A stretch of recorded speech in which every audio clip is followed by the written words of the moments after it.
Days of Thunder when he was talking on the phone in the coffee machine. Ready, welcome to the 2014 San Gabriel Valley Tribune, Pasadena Star News, Whittier Daily News playoff preview show. I'm Fred Robledo here with Steve Ramirez. Aram Tolegian is going to sit down here in a second. We hope you're enjoying your Monday afternoon, wherever you might be having lunch.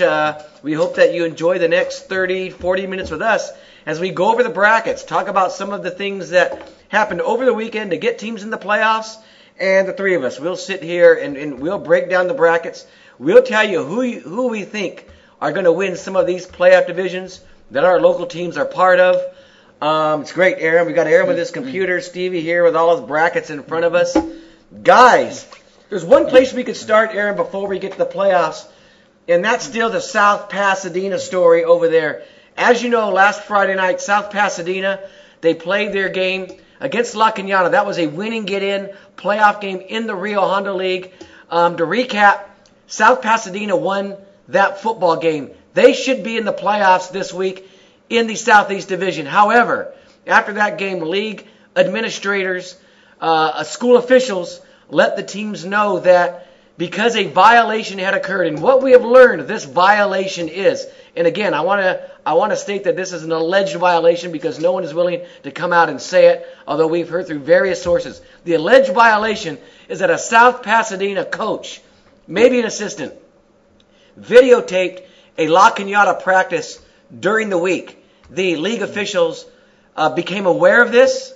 They huddled on Friday afternoon before the game and decided because of this that South Pasadena would forfeit this game to La Cañada, and that La Cañada would therefore be the third place entry into the Rio Hondo League behind Monrovia and San Marino. The problem with this, Aram and Steve, is none of the players knew about it. They played this game thinking that if they won, they would get in. It wasn't until the South Pass players got off the bus after celebrating that the principal and athletic director from South Pasadena High School gave them the bad news that they weren't going to be in the playoff for, and this is all of the players and parents know, for a violation that someone from their coaching staff had committed. And I can tell you this morning, Monday morning, South Pasadena parents had a players-only meeting a parents-only meeting Sunday night. They want to fight this. They want answers from South Pasadena. They want it from the athletic director and the principal. They want to know exactly what happened because they haven't been told. They want to know why they came to this decision, which is essentially the death penalty, which is not allowing their kids to go to the playoffs. They want to know why, if you learned all of this information before the game was played, why isn't just suspending the coach sufficient enough?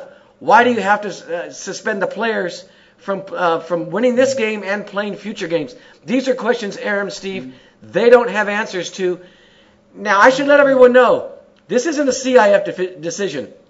The CIF violation that they occurred leaves it up to the Rio Hondo League to make the decision. The Rio Hondo League made this decision on their own that they would not allow this team to go into the playoffs, that they would forfeit this game. That decision, and like Steve mentioned before we come on the show, there have been teams that have been switched out before. The Rio Hondo League, if they want to revisit it, they could still revisit this decision this week and reverse their course and put South Pasadena in the playoffs. We're not saying that's going to happen. We're not even saying that they're discussing it. But there are a lot of South Pasadena parents who want answers and would like to be heard on this. Whether or not the Rio Hondo League allows them to be heard on that, these are things we're going to find out during the week, boys. Yeah. I mean, from CIS perspective, they don't care what type of format you use to choose your automatic qualifiers. Right. They just want a list of who are your automatic qualifiers. Right. So it's really in the Rio Hondo League's hands. Yeah, and I'm already of the opinion, look, if this is what happened, I don't know why you just don't suspend a coach. It's his fault. You knew before the game. I can answer that, and this will kind of help shed light if parents are really asking that question. Why isn't that sufficient enough to suspend the coach? Well, because the allegation is that this assistant coach, in whatever form he may be, illegally filmed practice, and what we don't know is what he was able to transmit back to the team and what the team was able to see and use as far as seeing La Cañada practice. And if that's the case, if their game plan was based upon things that they saw, in an illegally videotaped practice, then you can't. Then the team has to pay the price, not just the coach. Yeah, because the whole game is dirty. Because they have that advantage, right? The whole game is dirty. Exactly right. So you can't just suspend a coach and call it quits. I don't have really any beef with a punishment for South Pass here. It's a horrible decision by what we're understanding is the head coach Marty Conrad's brother. And I don't know if he's an assistant coach or just allegedly. First, let's nobody has come out and that's said it. That's what sources have told us, and allegedly that he was the one involved. Multiple sources have told us that he went to La Cañada High on Tuesday and Wednesday, filmed practice. La Cañada noticed him. As is commonly, that happens. I mean, I've gone to practices where coaching staffs don't know me just to watch, and I've had assistant coaches come up to me and say, who are you? Where are you from? Because they're aware that people might be trying to get that advantage and whatever.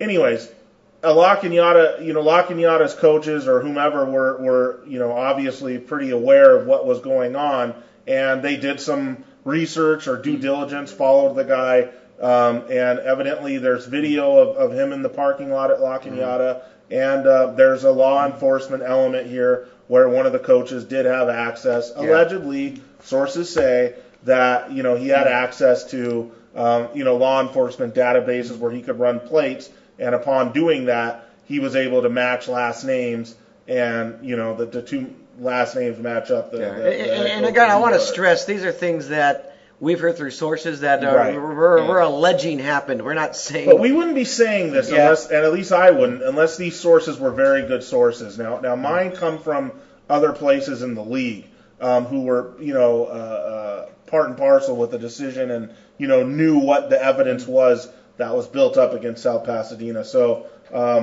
it's a pretty damning situation, obviously, but that's the lay of the land, and we do have teams that did make it in and don't have these problems. And I guarantee you, next year at this very same weekend, Week 10, going into the playoffs, there will be drama of some other kind somewhere else because it always happens. Is. Yeah. And I'll leave it with the last thought on this because I know what Aram said. A rule is a rule, and I understand that. But this is a situation.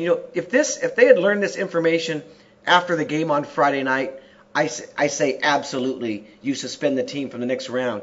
But the problem I have with it is you learn this information before these teams played. You could have suspended the entire coaching staff. Right. You could have met with all of the players and say, hey, look, this is what our coaches did. It was wrong. We're not going to use any of this alleged stuff that they used. You could have let La Cañada know. You could have had a meeting of the minds with the parents, the coaching staffs on both sides and say, hey, look, this was wrong.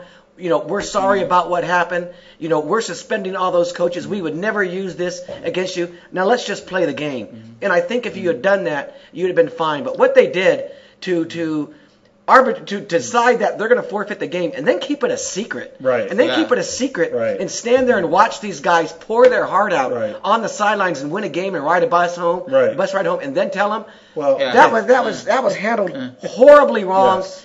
And you're right. South Pasadena parents, they do deserve answers. They deserve to know exactly what happened. You need to tell them, South Pasadena, because like I said on the show Friday night, these players never, ever, ever get these years back, especially these seniors. Their season's over. Like Steve pointed out, they may never play football again, but these coaches, you will play again, and the administrators, you'll be back next year. You're right. Well, and also, you say you'll play again, but remember, this is South Pass. This isn't Charter Oak. This isn't Arroyo, who was in the playoffs for 30 straight years.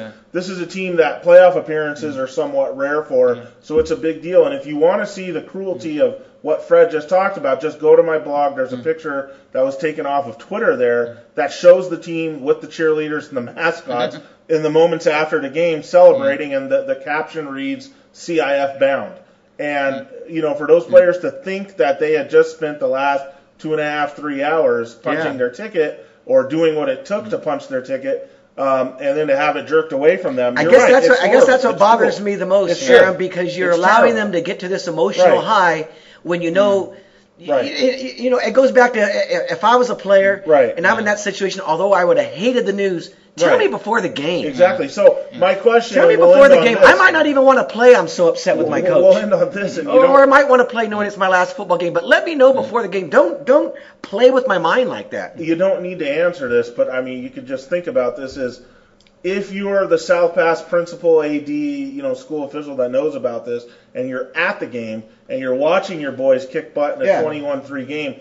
Every time they do something good, are you cheering or are you saying, "Oh God, here we go. We're going to have to break these kids' hearts"? Imagine if this was USC, UCLA playing for the Rose Bowl and something like this happened. Right. You mean athletic directors are going to keep this, to themselves, and then after UCLA wins the game, which they obviously would, you're going to tell them, "Hey, sorry guys, we had a decision before the game and it doesn't really count." Right. Who does something like that? It kind of happened that way in '66, but they had a vote after before. 66. Well, okay. All right, let's get into nobody was alive that's watching this show. I was alive.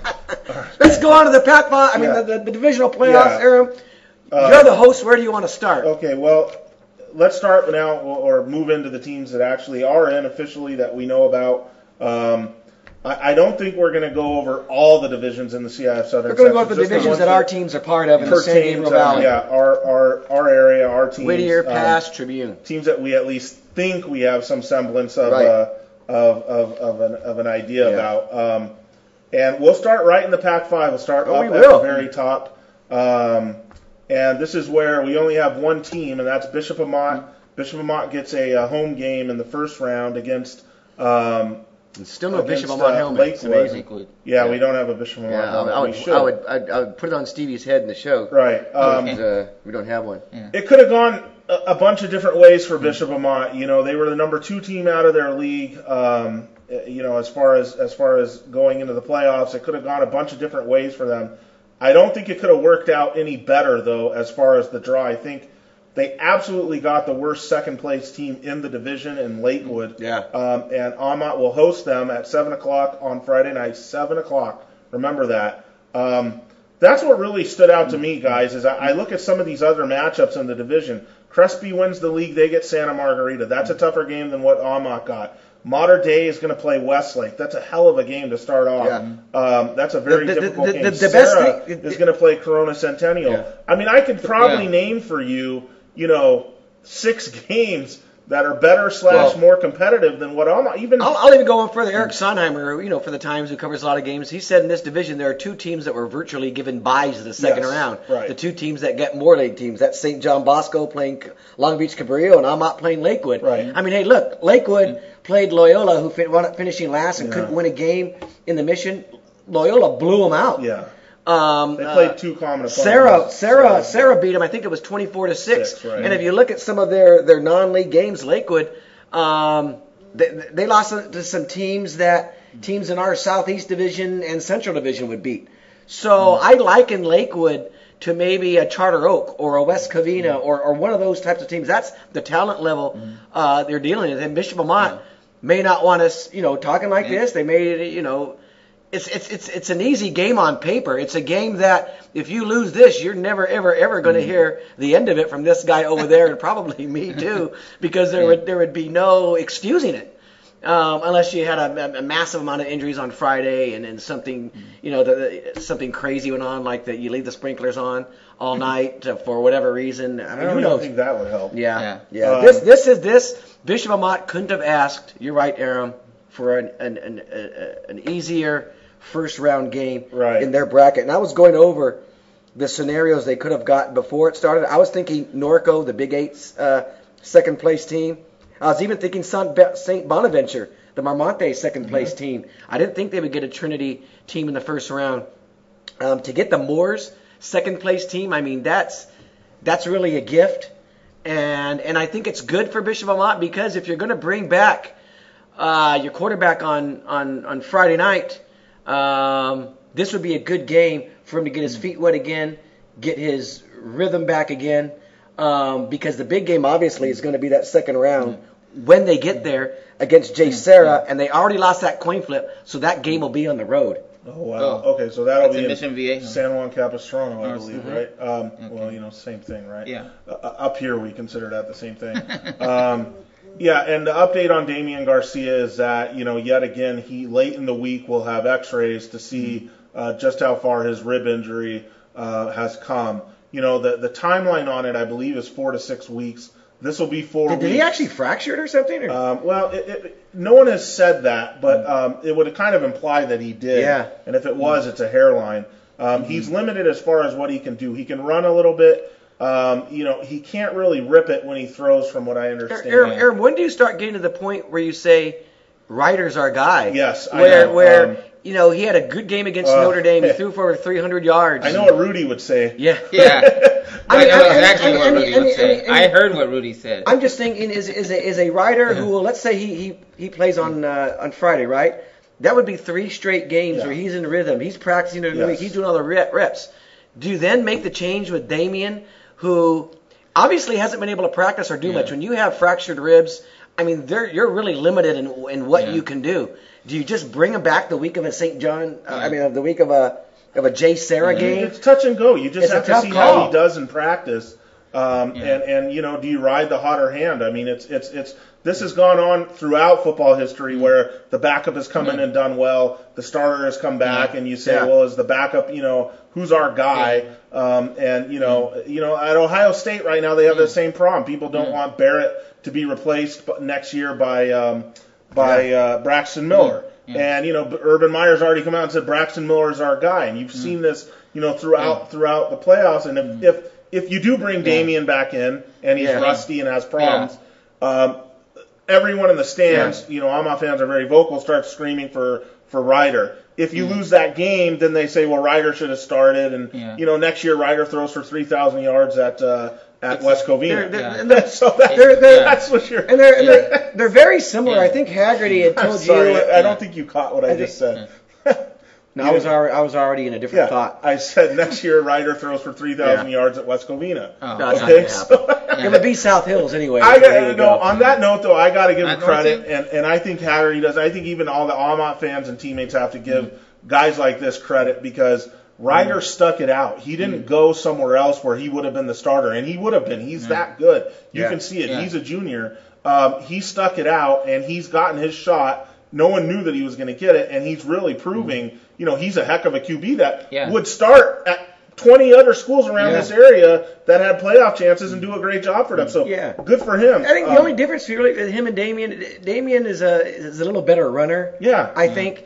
But it's an offense, Steve. I think you saw it last week, where it's not a hero position at quarterback. No. I mean, it's really you have so many great receivers. Arconato, Sidney, Vons, that you're really just hitting these guys in their spots, and there's a lot of run after the catch stuff that really moves this offense. And then you've got Sweet that you can give the ball to.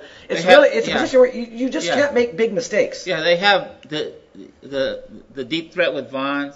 They have the other receivers who run good crossing routes, who are always open. It looked like the other night they were always open. And then, like you said, Sweet running up the middle or Sweet just running, it just spreads the whole defense out. And I think this is the week where you make the decision. If Damian Garcia comes back this week, I think it's a week you can give him the start on short rest, given who you're playing, and get him kind of going into that next week's game. If he can't go this week and you're going to the Ryder another week and he has another solid game, obviously, I think you got to go with him when you get to that next round against Jay Sarah, because you really can't afford to have a quarterback who's been out 3 to 4 weeks and then just bring him in. It's just hard for a quarterback to be out that amount of time and get his rhythm going. Yeah. And if you get behind early, and then even if you say, well, he's not ready, you put Ryder in, it's hard to get that momentum back. Ryder Ruiz. Rio Ruiz never won a playoff game. Ryder Ruiz? I was thinking he has the greater name, too, Ryder. He's going to have something over his brother. But I'll tell you what, his brother is extremely proud. The tweets on Friday night when he was having that big game, putting him into playoffs. I mean, should be an interesting holiday season over there with the Ruiz family. So here we go. Yeah, so what we really kind of need to do is get into where, the implications of Bishop Amat in the Pac-5 playoffs this year and where exactly they could go, and then we'll start to get into other divisions. For the sake of my Bishop Amat doesn't belong in the Pac-5 argument, I've come out and said this on Twitter, and we'll come out and say this on the show. My opinion on this, You changed your criteria first, right? No, I did not change. Your the criteria was always that they would once they win a playoff game, it would change. Right. The criteria has always been the change, and so for right now, up until kickoff, up until the scoreboard reads 0 and Amat has won this game, for all the reasons that you could say that they don't belong in the Pac-5, those will now become and shift, at least a few of them, some important ones, to all the reasons that they do.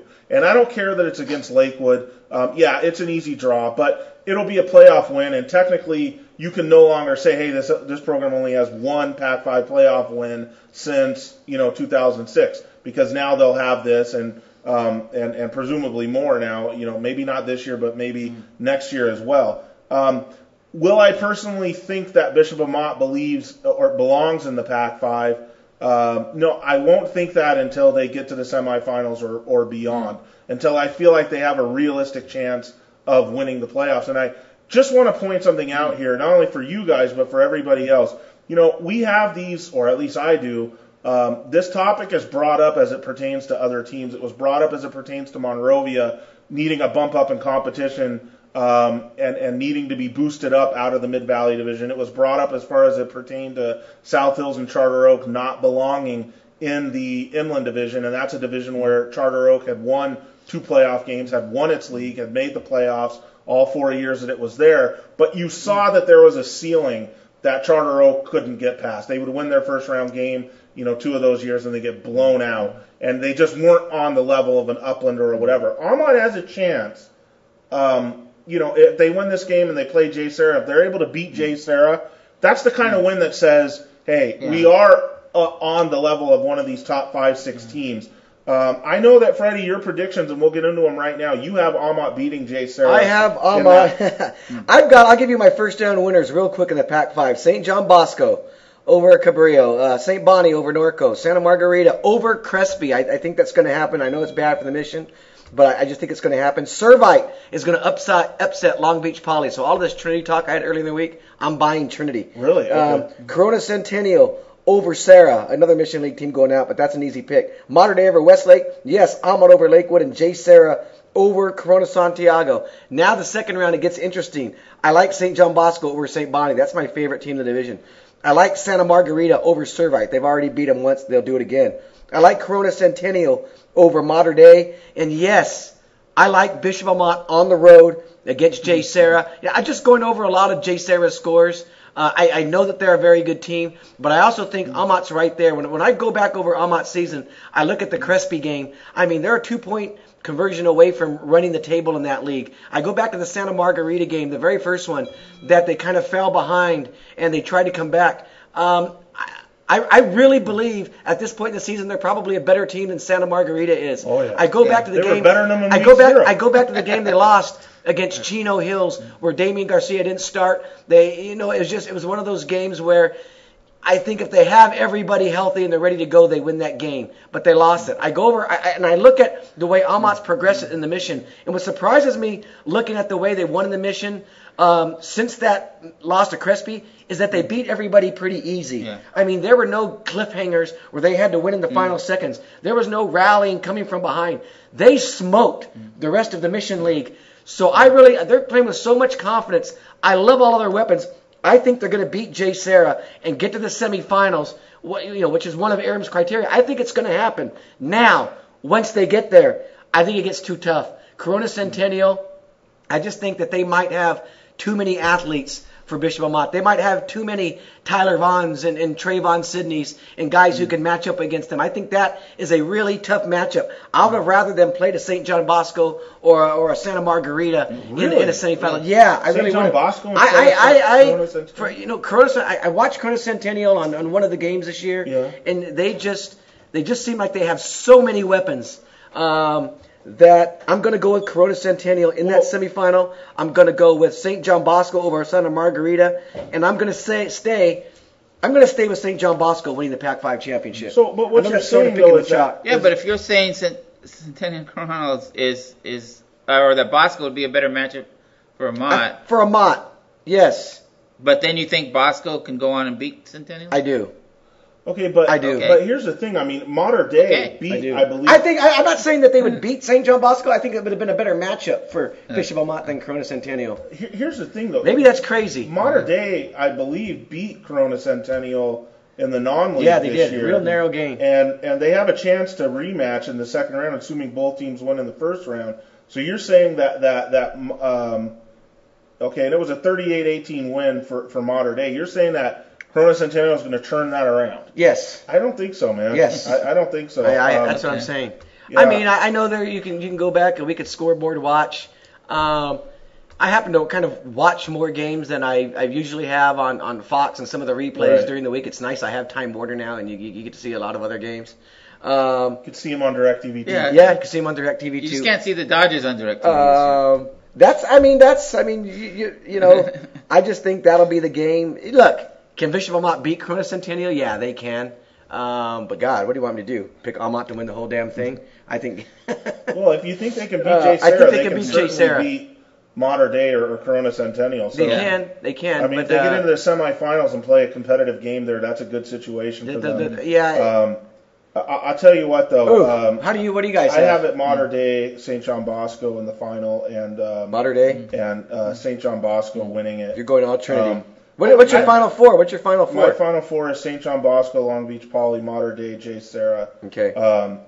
And you know, I tell you what, I don't think St. John Bosco is as good as it was last year. I saw an interview with their coach that he said they're probably more explosive on offense, but not as good on defense. I don't know. You know, the more I look at this whole division, you know, I think Amat has, you know, really, like, their ticker symbol's gone up compared to last year. I do. And a lot of these other teams, not as good as last year. You know, I could be wrong. The great thing is, Aram, that, you know, assuming they get by Lakewood, and they should, we're going to see this game. And this is what we've been wanting to see. Bishop Amat against one of the top 2 or 3 teams in the division, maybe the state. You want to call it the country, call it whatever you want. They're going to get that game if they win. And we're going to know exactly where they are, especially going into next year, because they're a junior-dominated team. Let's see if they have enough. Let's see if the Moore League is the real deal. I just wish the QB situation was more, settled than what it is now. Because the skill players, I tell you what, I was thinking about this. You know, with the QB situation shaky, I mean, outside of the QB situation, that's the best group of skill players that I've ever covered, which may or may not be saying anything because, again, this is the SGV. So, I mean, how many great loaded skill player teams have you seen? The Charter Oak offense of, 2011 and Stevie, the Los Altos team of 2003, and, which had Travis Brown that went D1 and Brigham Harwell that went D1 and Drayton. He went D1. You know, he went D1. What I'm impressed with is really the last 5 or 6 weeks, Amat's defense and what they've been able to do to teams like Sarah, holding them to 7 points. Right. All of them. I mean, Alamany, a team that normally has an explosive offense. If you look at a lot of the Moore League games that Amat's not involved in, these games are all high scoring, 45, 41, 38, I've 31. Not seen a team. Amat's the only team that's really been able to shut down these Moore League offenses. I have a hard time believing, unless the rest of Southern California is just uber talented beyond like what I can imagine. I mean, you see a guy like Vaughn's that makes these one-handed grabs. He's a horrible matchup for anybody because how do you match up with him? He's fast, he's tall, he makes great, he's got great hands. You got Arcanato. No one's stopping that guy. I don't know if anyone's realizing this. No one has stopped that guy the last month of the season. Weapons. I mean, he returns punts. He gets open. Well, let's face it. The real Sydney is filthy wherever they use him. And Sweet, look at Sweet. Here's the difference. Since Sweet has come on and become a regular back, and Camargo's gone back to playing solely on defense, that's when everything changed for them. That's another thing I want to point out. They weren't playing with those. They didn't play with the guys they have against Santa Margarita. Sweet wasn't the dominant back. They were going with Camargo. They were trying to figure it out. Against Chino Hills, same thing. Camargo was a primary back, and you didn't have Damian Garcia starting the game in Ruiz's first start. Now that these guys are kind of settled in at their positions and what they do, they're undefeated with that, and they haven't even had a close game yet. No. And so what is their ceiling? I don't know. And that's what's great about watching these playoffs. That kind of kick butt offense is what makes a defense get better. Yeah. Because now it's putting pressure. You got to keep up with them. Because every time they're getting the ball, they're moving it. Mm-hmm. And Amat really is. I mean, even sometimes when Ryder makes a mistake or Damian makes a mistake, it's when they drove to the other team's 10. Yeah. It's when they're always on the move. Yeah. No one's stopping that offense. And I have a hard time believing there's some juggernauts out there that have better skill guys. Maybe they're comparable, but better skill guys than Amat? Yeah. I don't see You're right. it. You're right. So yeah, there you go. You can dream big here. I've got St. John Bosco over Corona Centennial. Aram's got St. John Bosco over Mater Dei. Right. Okay, Stevie, who do you got? Have you gone through it enough? Or? Yeah, I haven't. Give me your final four, Steve. I would have Bosco. I would have, that's a tough one, Poly. Long Beach Poly? Yeah, Long Beach Poly. Mater Dei and Amat. You have Amat beating J. Sarah too. Yeah. Do you have Amat going to the finals? No, I do not have Amat going to the finals. So you have Mater Dei beating him? Mater Dei beats Amat. Yeah. Boy, We're flipping a coin for who covers. Remember the last time Mater Dei and Bishop Amat played in the playoffs? Yeah. Bishop Amat won. Yeah. Sorry, Fred got that food poisoning. But I remember the Mater Dei game, and I have to go down there and cover that? I don't know what happened. Anyways, okay. Let's move on. We're moving on to the Central Division. This is a division chock full of local teams. However, here's the situation with the Central Division that's kind of a rough thing. The previous number one, which was Glendora and would have been number one had they won last week over South Hills and not last Matt Fink, their stud QB is out. Colony, they're the number one seed in the division. Their stud QB is out as well. So now you have these two, top teams playing without their QBs, arguably their best players, and that's opened it up in a big, big way for, probably a lot of teams. We don't, at least I don't think we do, have the best reads on the Summits, Colonies, Coltons, Kaisers, those types of teams. We could tell you this, that Glendora played Kaiser, the team that finished first in the Sunkist division, and they beat them pretty handily earlier in the year. Okay, so anyways, just getting right into the division, there are, I think this is a tale of two brackets is basically what I'm trying to say. Who got the dream? I think Monrovia got a dream seeding. See, I don't think so. I mean, and here's why. Because in Monrovia's bracket, you have Kaiser, you have West Covina. But Kaiser, Glendora ran over Kaiser. Right. But still, they're the number, what would that be? 3 seed. They're the 3 seed. In there. And then you go over to the other side, and I think that's the best. The top half is the tougher half. I don't think so. But again, it's the Glendora equation kind of. Right. You're not sure. The QB situations at Glendora and Colony make it so that it's not. Okay, so I texted. The team that looks like it's going to benefit most from all this, believe it or not, is Charter Oak. Because look at Charter Oak. If they can beat Colton in the first round, they would probably play San Marino, but you never know. San Marino or Claremont in the second round. That's favorable to Charter Oak getting to the semifinals. And then once they get to the semifinals, who do they face? A Finkless Glendora, a Colony team without its QB, or maybe Summit, who I actually have going to the semifinals, getting out of that little pod. It's interesting that you put them in. Yeah, I was thinking about that. I was looking at the Glendora Summit first round games earlier. And two of the teams they lost to were really tough. Right. So that's the only reason I did it. It wouldn't be that way if Glendora was at full strength or Colony was as well. I think Charter Oak has a clear path. So I texted Glendora coach Jerry Llewellyn this morning to see if we can get any kind of Matt Fink update, the quarterback that injured his ankle against South Hills last week. And he said they'll know later in the week. He's not going to tell us anything, and if I'm a coach, I wouldn't say anything to us either. He's not going to say, he's playing, he's not. It's not in his best interest. But he didn't say is that he's out for the season. He didn't say, it's a broken leg, there's nothing we're going to do about it. But if he is out for the season, he's saying simply, you would. And he didn't say that. He says he's going to be reevaluated, and it'll be a game-time decision on Friday. Mm-hmm. So that's all we're going to know up until Friday. That's going to be the big news. When we get to the game at Citrus on Friday, is he playing or is he not playing? Is he going to try to play? He's a guy who needs his legs, though. That much is obvious. This is just. I understand what he's saying and what he's doing, but there are things. Is he going to practice? Yeah. I don't know if coach is going to tell us that, but we're going to find out anyways because someone from Glendora is going to tell us. Probably multiple people. He didn't practice all week, or he's not practicing. Or the backup's dad is going to say, hey, my kid's the guy now. I mean, you want to know how Damian Garcia's doing at Amat? Or maybe Brian the cousin's going to tell him. Hold on a sec. You want to know how Damian Garcia's doing at Amat? You don't ask Haggerty. You don't ask anybody else. You ask Rudy Ruiz, the dad of the backup. That guy will tell you exactly what the doctor told Damian. So we can find that out simple. So you might as well tell us, is what I'm saying. Anyways, I think Monrovia, and I thought this going in regardless, is top to bottom the most complete and best team in the division. Yes, athletes. Yes, size. Yes, QB play. Yes, a good defense. Yes, a good non-league schedule where they played.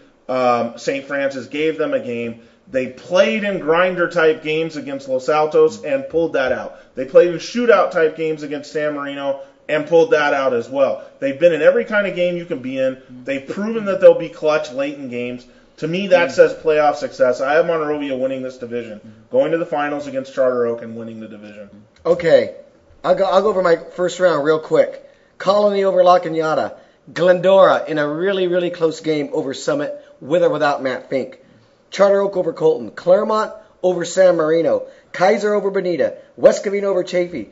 Los Altos over South Hills. That's going to happen. Monrovia over Don Lugo. Now, second round to get to the semifinals. I've got Glendora beating Colony, and with the two teams that don't have quarterbacks, I have them moving on. I have Charter Oak beating Claremont. I think they've got an easy road to the semifinals for them. I've got West Covina beating Kaiser, Monrovia beating Los Altos, and now that we're in the semifinals, Aram, I'm going with Charter Oak to get to the semifinals. Whether or not they get Glendora in that top half, I think it's safe to say that's my best pick, having them in the championship. They're playing well towards the end of the year. Cam Brown has been throwing unbelievably. In the bottom half, when West Covina plays Monrovia in the semifinals, West Covina's physical size is going to do Monrovia in. Monrovia doesn't throw the ball around the park the way Charter Oak can, and really what helped Charter Oak beat West Covina. I think that's going to be a game that's won in the trenches, and I think West Covina is just going to be more physically stronger than Monrovia, and they're going to win that game, and you're going to get in the championship. You're going to get the classic San Gabriel Valley teams, Charter Oak, West Covina, two teams that we never got to see play in the championship when they were in the old Southeast Division, when they were, in years you thought they might meet. It's going to happen this year, and Charter Oak, after all this talk, I said at the beginning of the year I thought Charter Oak, it was their division to lose, and then I kind of really went away from that when Glendora was on their run, and for very good reason. Well, now, with the situation as it is with Fink being down, because Glendora would have been my favorite with Matt Fink. Make no bones about that. Yeah. Without Matt Fink, Glendora, Lou Farrar, number 6, baby. Charter Oak. Charter Oak. Number 6, baby. He's going to win his 6th ring. Yeah. 6 rings. He's chasing to Spain. He's going after to Spain. What does Spain have? 7? 7. Yeah. 7. Yeah. He'll be one back of the king. Yeah, this might be the best coaching job they've ever done over there. If that happens, it already is a heck of a job by them because they've had a lot of guys that have been lost, and they're not the biggest Charter Oak team. I struggled, Freddie, with that West Covina-Monrovia matchup. Yeah. That's like where I could see that game going either way. If you do get a Charter Oak against a West Covina or a Monrovia, what a dream final. Yeah. Because let me tell you something. Charter Oak against Monrovia in the finals would just be absolutely a phenomenal situation. And I'm sorry you guys... Because we can never get them to play non-league games. Yeah, I'm sorry you guys will be covering other things that night, but I don't mind taking care of that. And this would really shut me up. This would really shut me up about Monrovia. I'll tell you what. St. Francis. I did not think Monrovia could just leave the Mid-Valley Division and go up and win the Central. I did not think they could do that. But you look at this team, and if they do it, then that really shuts me up. I don't know if they can do it next year, but they are a sight to see. They are a nice top to bottom looking team. Stevie, what do you got here? I've got in the semis. I have Charter Oak versus Summit, like you. Yeah. I just don't trust that quarterback situation. Right. Bottom half, it's West Covina, Monrovia, and I'm going to go with Monrovia. I just think their speed. 2 Monrovias? I just think their speed might be a little bit too much for West Covina to handle. But it's going to be, like you guys have said, it's going to be a great game. Amazing, yeah. And I have Charter Oak in the final against Monrovia. And I'm not going to bet against Lou Farrar and his staff. Okay. So 2 Charter Oaks, 1 Monrovia, 2 West Covinas. No. Oh, no. One West Covina over right. Monrovia, 2 Monrovias over West Covina. There you go. Right. What a division. And it's gonna that's such a fun division to watch. When they created this, I just couldn't wait for it to start, and I still can't wait. Doggone it, Matt Fink. Get well, man. Yeah. Get well. I hope it's not a serious leg injury, because I want to see you guys in the conversation. Moving on to the Southeast, which I found yesterday when I went through these brackets to be the most toughest division. I mean, I literally think that every first round game. Hold on. Okay, go ahead. Keep talking. I'm going to take this call real quick. Oh, okay. Every first round game in the Southeast division to me looked like it had a chance to be competitive, except for maybe St. Francis Mayfair. But you talk about the bottom of the bracket, Stevie, with number 2 La Mirada, the number 2 overall seed. You know, I had kind of poked fun at Coach Machete over at La Mirada a few weeks back ago on Twitter that, you know, hoping not to get, the Angeles League, number 3 or 4 in the first round. That's exactly what they got. They got Tolegian. And I'm not saying Tolegian's going to beat them, but this is not your typical first round opponent if you're a high seed. You know what you and I'm not sure one of those really even exists in the league. You know what this reminds me of is baseball a couple years ago when Bonita was number 1 seed. Yeah. And they got Cathedral. Right off the bat. Off the bat, and Cathedral beat Bonita in baseball, and right. I think if you're La Mirada, what I'm trying to say is, you'd have wanted Cal High and not Tolegian, and I think La Mirada actually got kind of screwed in this this equation. But what are you going to do? The number 1 overall seed in the division was St. Francis. They're not going to get the at-large since it's from their own league. So this is how it worked out. So La Mirada versus Tolegian, I think La Mirada wins the game. They'll probably win it easy, but this is not the easy first-round game that you would expect. And then you start getting into all the other first-round games. Lacerna against Dominguez. If you think you know the winner of that game with certainty, you're crazy. Yeah, on CalPreps, Dominguez is the favorite to win the game. As well they should be. Yeah. Norwalk against Paramount. If you think you know the winner of that game, then good luck to you. Harvard Westlake played in the Angeles League this year. I believe they gave St. Francis a battle for a long time. I think the score was 21-7. Yeah, 21-7. It was this St. team's Francis playing Crescenta Valley at Crescenta Valley. You can't tell me Harvard Westlake's going to be scared to go there after it played Cathedral. Not the teams they play against. Right, okay. Yeah. Then you get Cathedral against Mir. Now, I don't know who to feel worse about in this game. Mir, because, hey, this is a team that they've already played this season.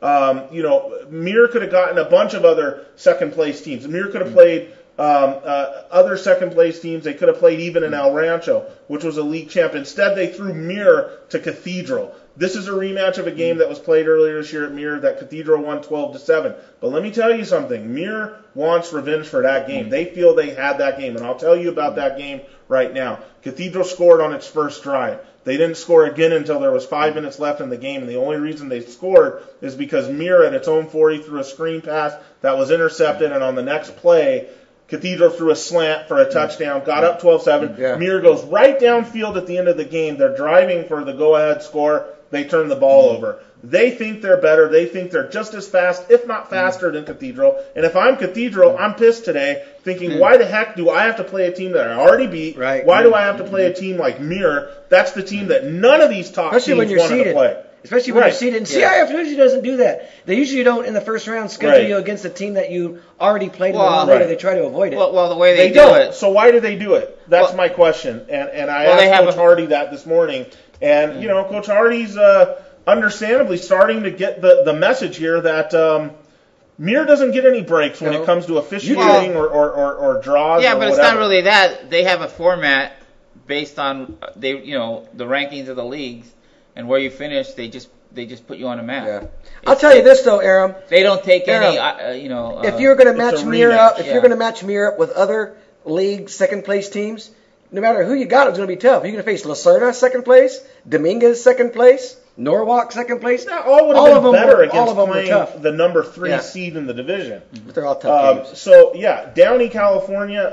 Again, tough game. Cal played a good game against Lacerna. If they can play that kind of game again, They can maybe bang with Downey, but it's going to be tough. El Rancho against Burbank. This is the dream team at El Rancho, the class they've been waiting for. Oh, that El Rancho La Mirada second round game. That'll be really interesting. If that game comes off, and it should. Talk about some tough boys at El Rancho. Burbank's dangerous. You got to remember Burbank was a semifinal team. El Rancho beats them easy. Okay, well, if that game does come off, for that area, El Rancho against La Mirada, that will be really interesting to see. That was my point here. Is this division from top to bottom? I've never seen one tougher. And it's hard for me when I look at all this depth of quality teams and good games to sit here and pick chalk in the finals. But I think that La Mirada and St. Francis are just that good. I was going to say the same thing level. I went down to this bracket, and as tight as all these games are, I still think the cream is going to rise to the top at the end of the day. Yeah. And, I'll get into it. The four teams that I have in the Final Four, I've got St. Francis playing Norwalk and Cathedral playing La Mirada. I've got Dominguez beating first round. St. Francis over Mayfair, Dominguez over Lucerna, Norwalk over Paramount, CV over Harvard Westlake, close game. Cathedral over Muir, Downey over California, El Rancho over Burbank, and La Mirada over Tolegian. And then La Mirada over El Rancho, Cathedral over Downey, Norwalk over CV, and St. Francis over Dominguez. That's my Final Four. Okay. I don't know what to make of this CV team, Freddie. They can move the ball on offense. They're a finesse team, though. Yeah. They are not physical. I didn't like the way their players got hurt and dropped like flies against Muir. That worried me. They were always getting hurt. I don't understand that. That tells me they might be a little bit of a soft team, but they have a fantastic player in Jordan Lobianco, who is, believe me when I tell you, he is one of the top 4 or 5 players in this whole division. This kid can do it on defense. He can return kicks in a blink of an eye. He was outrunning Muir guys. He's 5'7"-ish. I mean, he's not the biggest guy in the world. Lightning fast. He catches, deep passes. Okay. He's a serious weapon. But I worry about how CV stands up to some of these teams, because the one common denominator that I see in this division outside of CV is every one of these teams can play physical. Every one of them can line up and play physical. Yeah, La Mirada, Cathedral, all these teams, Norwalk, Muir even. They're gonna go out there and hit you. I don't know if I don't know what to make of. Let's go. Let's give me your Final Four and winners. Okay, so Stevie, you want to give yours? Yeah, I have Final Four of St. Francis. I have CV because I have them beating Harvard Westlake and winning a close game against Norwalk. Okay. I just think from an athletic point of view, they're just better than Norwalk. Right. On the bottom half, I have Cathedral against La Mirada. I have La Mirada meeting El Rancho in that second round game, and that's going to be a very tight game. Both teams are You think that's a tight game? Yeah, I've seen El Rancho twice. That quarterback, Pereira, he's very athletic. Yeah, okay. He is very athletic. Right. I mean, they run that. When Steve gives you two varies, then he's athletic. And he's very whatever Steve says he is. But he throws very, believe it. Them against La Mirada, I just think La Mirada would have just too much offensively. Right. For them. And then in the final, I have St. Francis La Mirada, and I'm not going to bet against Coach Bonds. I've seen this team 3 times, I think, this year. I saw them last year. It's just hard. And Coach Machete has a great staff too and a great team, but I just think St. Francis is the best team in the division. I'm almost the same as Steve. The only difference is I have Norwalk getting to the Final Four instead of Crescenta Valley, but everything else is the same. I've got St. Francis beating Norwalk, La Mirada beating Cathedral, and I think then we got the Southeast Championship game. We've actually all been kind of would like to see happen. St. Francis, La Mirada, and again, I'm not going against Jimmy Bonds, Mr. UCLA, the Golden Knights, the tradition. They're going to go undefeated and run the table. And it should be noted, if it's St. Francis versus La Mirada in the final, that is for a state SoCal Bowl game. What you are watching is St. Francis, the first phase of it playing its way into the Mission League eventually and replacing a Loyola or something like that. That's what you're watching right now. Yeah. Okay. Well, mine, I chalked out here, sadly, and I will say this. I've seen a lot of this division. I've been fortunate, enough to have seen a lot of these teams. You talk about I've seen St. Francis, La Mirada, Crescenta Valley, Muir. Lucerna, California. I've seen a lot of these teams personally, which is good. So I feel like I have some kind of handle on this. And I'll tell you something. You could say this for all divisions, and this is like the greatest thing about the playoffs. You don't have to be the best team, the better team in the game. You just have to be the better team for what are we playing, Stevie? 48 minutes. Yeah, 48 minutes. You just have to be the better team that night for 2 quarters, and the other 2 quarters are even, and you get these upsets. And this division, for some reason, or you have to hope some really good player gets hurt.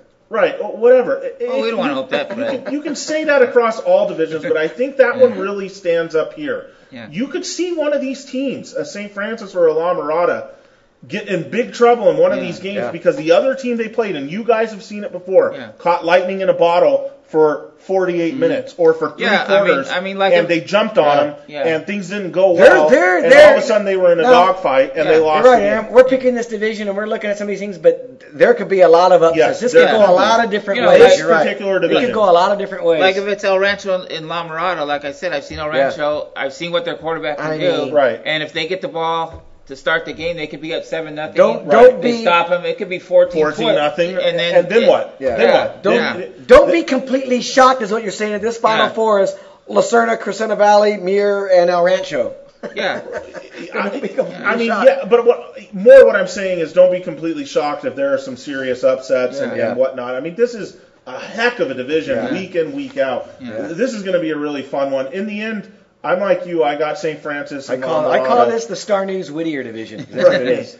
I got St. Francis and La Mirada in the finals. I'm going against what you guys are going. You're going La Mirada. I'm picking La Mirada in this game. I've seen both teams.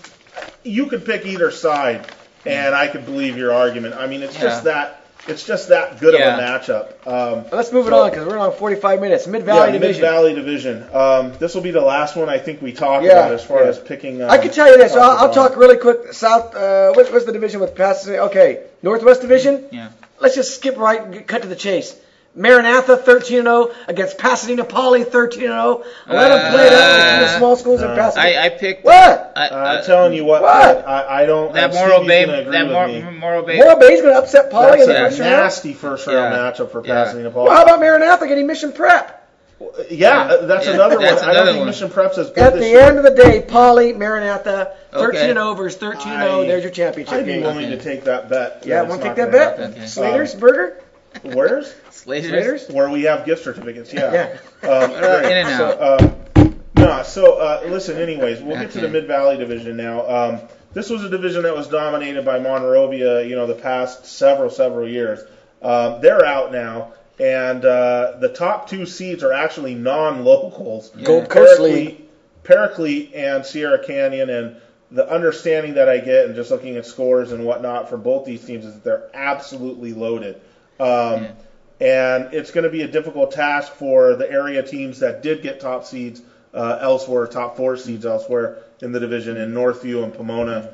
Guys will get right into this. I don't see any of our local teams being able to beat Paraclete or Sierra Canyon, especially Paraclete with that home field advantage playing in Lancaster. And where it's cold. It could be cold. We never know. It was cold with last this weather. But Freddie actually thinks this is going to be a local versus semi-local matchup. Well, I'll tell you. Okay, here we go. Let me just give you the first round, okay? Then I'll explain this as I go. Paraclete over Bassett. Azusa over Almonte in a close game. La Puente is going to upset Almont League champion Montebello. Northview over Brentwood. I thought that would be a closer game. Keith Lair, who's watched Brentwood, has assured me this will be an easy game for Northview. Mm-hmm. We'll wait and see what happens. Yeah, I agree with him. Pomona over Krista, whatever their name is. Christy, we'll call them. Oh, man. Come on. What? Man, you're old enough to know. You don't see... Freddie wasn't following the stuff that we did on Twitter yesterday. Yeah. Kevin Chavez, our former columnist here at the Star News Krista Tribune. McAuliffe? Yeah, oh, no. McCullough. Okay. Krista McCullough? Okay. Freddie, just did you know that before talking to Kevin? The shuttle? Yes, of course. And Gabe Lax, who was a former Angels beat writer. Yeah, I missed that whole who's now at USA Today. Yeah, you got to pay attention. We were cover copying, and I was going to say at one point, I bet you Fred doesn't know who she is, and you should. Well, back in '86, the Challenger space shuttle Challenger. Well, I know the story now because I remember I was a senior in high school. Remember she was the teacher who was allowed to fly. The teacher who was become astronaut, and kind of this goodwill mission, as part of this whole Challenger mission. And I don't know what they were going to do, but it was a big buildup in the country, and obviously the thing blew up on takeoff. Well, boy, I remember she was the lady with the bushy hair. Bushy hair, right? Exactly. Because she was a teacher. She was a teacher. Yeah. All the students throughout the country were allowed to watch this blast off. Okay, guys, you embarrassed me. I know the story. You don't need to explain it back to me. I was a senior in high school when that happened. I remember being in the media center when the explosion happened. Right. I get it. At first reference, I didn't catch it. Interestingly and good stuff. I mean, it's an easy game for Pomona. Okay, it's back sad to football. Because, hold on a second. It's sad, I think, because a lot of people don't remember who she is, and especially the kids now today don't remember who she is. But there was a lot of build-up behind her, and it was a horrible tragedy. What happened with that, and that good to see that a high school has been named after her in her memory. We just hope people end up learning her legacy, or something along the way. How long has it been a high school in her name? Yeah, I don't know, because this is the first time I've ever seen it. It's the first time I've ever seen it. That's why it threw me, and I didn't recognize it at first. I didn't know the reference. Right. Yeah. But let's move on because we don't have a lot of time. That's an easy win for Pomona, regardless of what the name of the school is. San Dimas over Baldwin Park. Rosemead over Covina. And Sierra Canyon over Bell Gardens. Okay, now it gets fun? Now we get the second round, okay? Paraclete, they're going to beat Azusa. I already said, what a group of death they have to go to get to the Final Four. Azusa, Almani, and Bassett. Okay, Paraclete's in. You're right, but I mean, put them in the semifinals now and let the other guys play for third. Northview and La Puente. Northview's going to crush La Puente at the end of the day. That is an automatic. You can pencil that in. You can talk about the semifinal now. There's nothing that's going to stop at Northview Paraclete semifinal game. Okay, bottom half. Pomona wants San Dimas every which way imaginable. I've already had some text messages and email from someone on their staff saying they prayed that they would get them in their bracket and they would get this game. And look, I'm of the opinion Pomona is playing as well or better than anyone in this division. I think they're the team that everyone is overlooking, that nobody is really talking about. They've been smoking everyone, including La Puente and Bassett, who are decent teams in these divisions. They got players back, at that sit-out period deadline that have absolutely contributed. Brian Lamb, most notably, to this former team. Diamond Bar kid. They are a loaded, athletic team that I haven't seen them yet, but I just know. They beat Bishop Amat in passing this summer. Okay. They are loaded. I got Pomona in the rematch over San Dimas. Okay? Well, I've got Sierra Canyon beating Rosemead. Now you got these two Gold Coast teams that everyone's talking about. Look, I watched San Dimas beat Paraclete in the championship game last year. That was a good San Dimas team. I am not going to be completely sold like everyone is. I've watched Northview. Their defense is the real deal. Northview's going to beat Paraclete. They're going to get to the championship game. Pomona's going to beat Sierra Canyon. They're going to get to the championship game. And Pomona, let's say it, get used to it. Pomona, after everything they've gone through, the 2 forfeits, not wanting to play road games, and I guarantee you they'll play road games in the playoffs this time. Pomona is going to play for the CIF championship. They're going to beat Northview in the final, and I even bet it's going to be a pretty easy win for Pomona. There you have it. Well, wow. That was pretty emphatic, I don't think anyone's touching Pomona in the playoffs. Couple things here. Okay? I'm going for it in this call. Okay. I'm going for it. You really are. I am. I have one of those feelings, and I'm not trying to stir the pot. I'm really stirring it because I think they've got. You're not stirring it. You're churning it. Okay, churning it. Yeah, exactly. Churning. Okay. Well. Come on. Boy. He threw Aram for a No, he didn't. I'm just trying to think about chastising him more for not knowing Krista McCall. Well, you did. Okay. Pomona has not proven that it can stop San Dimas' offense, whatever the mental hang-up may be. Now, I know that they really want that game, but until they prove that they're not going to have such horrible problems, because they were athletic last year and they got run out of the stadium. So you're gonna call San Dimas? No, I'm not, because I think Pomona is otherworldly talent-wise, and I think San Dimas might be down a little bit. But that game, I think, is going to be a struggle, and it wouldn't surprise me if San Dimas won it. everything I've read, heard about, and whatever from people who should know is that Sierra Canyon athletically is like on another level. They're like Monrovia good athletically. And Paraclete, they have that stud that we talked about. I forget his name escapes me. Back from last year's team, and they have that big home field advantage. Is Northview going to go to Lancaster if that game does come off and it is on the road and beat Paraclete? I don't know, but I do think Northview's capable, and I do think Pomona's capable.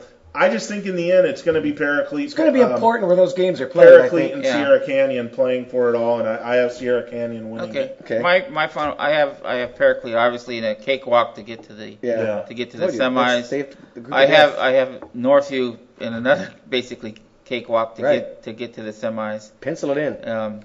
I have Pomona. I think they're going to play San Dimas in the second round. 3 for 3, Pomona over San Dimas. Even Stevie's saying it. I think Pomona's going to be San Dimas. Even if I'm at that game, Coach Z, I think Pomona is. I think they're just better. Did I hear you about to say Pomona over Sierra Canyon? And we have Sierra Canyon to get there. And yes, I think Pomona. Two teams. I think just athletically, I think they're ready to shock the world. Just the way they've been playing all year, I think they can beat Sierra Canyon. And we're going to have to look up some history. And I think Paraclete Northview will be a great game, but I think Paraclete is just going to have too much for the Vikings. Okay. I've seen Paraclete the last couple of years, and like Aram said, they still have that running back who is a key part of their offense. And I have Paraclete over Pomona in the final. Yeah, what I'm pretty convinced of, Steve, is that the Final Four is going to be Paraclete, Northview, Pomona, Sierra Canyon. That I'm pretty convinced of. You're right. At that point, let's see, we're going to revisit, where are they going to play? How are the teams playing up to that point? We're going to know by that time, is Paraclete beating teams 60-0? And what I want to know, if it's Pomona at Paraclete in the final at Antelope Valley College, is the Pomona School District going to allow them to go up for that game? Yeah, but they better. I'll drive them up there. I'll try. Well, Freddie will be covering that game that night. Yeah. So that'll be good. Anyways, that'll. Pomona. Who gets the Pomona San Dimas game in the second round? I don't know. Depends on what happens. happens. It's an Aram special. No, it's not actually. There's Aram special. There's stuff we need to talk about off the air as far as the second round. Depends on what happens. As to where I think I'm going to be. Oh, that's going to be a special. That's a bulletin special, actually. Yeah, you're right. Yeah. That's a Michelle Gardner special. Remember that as it pertains to Pomona throughout these playoffs. Bulletin special. Okay, everybody. You ain't got no love for Pomona? No, I do, but we got a lot of things going on. We're going to have to look at. Pomona hasn't won a CIF championship in I think like 40 or 50 years. I don't know. That's gonna, I think they were in the semis about 10 years or so ago. I could be wrong. Pomona! Anyways, everybody, thank you for watching the playoff preview show. You have our predictions now. We'll go on the blog, and during the week I'll lay them out so you guys can comment on them. We wanted to give them here first. And give your own. Yeah. Just one last one on the Southwest Division, La Habra. I have them getting to the semifinals and then probably losing to San Clemente. So, okay, fair enough. Yeah. We'll be watching. Everybody, the playoffs are here. No excuse not to get out to a game and support your team. This is as good and thrilling and dramatic as it gets. It's going to be a lot of fun these next 4 weeks, maybe even 6, depending on what happens with the bowl situation. So thanks for watching, and we'll hopefully see you at a game Thursday and Friday night. Aram, do you want to chime in one more time on the big mistake I made with the name of a school?